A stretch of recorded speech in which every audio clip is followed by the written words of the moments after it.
Hold on, amigos. I'm going to give you a best practice today on laying your foundation poly.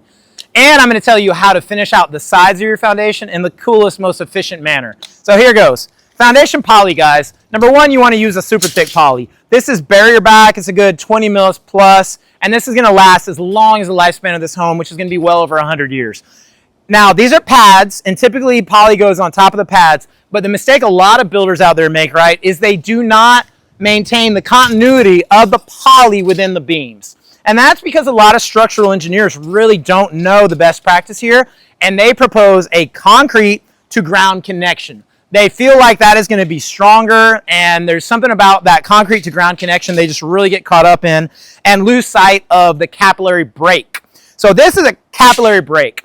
Capillary break is something that prevents the upward flow of water into a surface, like a masonry surface, like concrete, that acts like a sponge that can house the moisture and eventually transfer that water to the underside of your beautiful, nice wood floors. Cause you a lot of problems, right? You can mitigate some of those issues on top of the foundation with some sort of waterproofing, but why in the world would you want to pay for that and have to go through all those steps when you can nip this in the bud one time, right here, right now, by putting a continuous capillary break at all the beams. And as you can see, we do it to all the perimeter beams. We do it everywhere. And this is signed off and blessed by our structural engineer, and our foundation crew follows this recommendation to a T, as do I.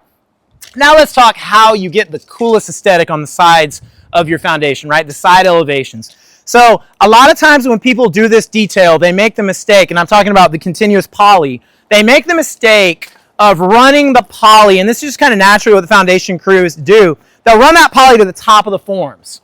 And the reason they're doing that is because they're just like, oh yeah, they want the continuity. But the reality is, you don't need to have a capillary break on the outside of the foundation where it's going to be exposed. There's just no need to have a capillary break right here. What you want to have there is something that looks freaking good, something that looks architectural. Now, what is that?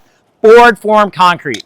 This, guys, is the look of board form concrete. You get some nice wood, you come agitate that wood real good when the concrete's setting up, and then you remove the boards after the concrete dries, and then you have this cool look that looks like wood all on the outside of your house. That's going to save you at least $1,000 on underpinning, which is putting a thin coat of stucco around the whole side of the foundation, and it looks really stinking cool. So don't make the mistake that I made when I first started doing this of allowing the foundation crews to bring that poly up to the top of the forms. What you want to do is you want to find the approximate outside grade, and you want to simply terminate the poly right about there. That way, when you get a couple of inches of backfill or whatnot, there will be no exposure of this mold, of this poly, on the outside of that house. And you'll end up with that nice, beautiful architectural surface, and you'll have that wonderful continuity and capillary break, and you won't have to actually have done any new steps, and you won't have to really have taken any additional time, and you will have an above and beyond foundation that will last 100 years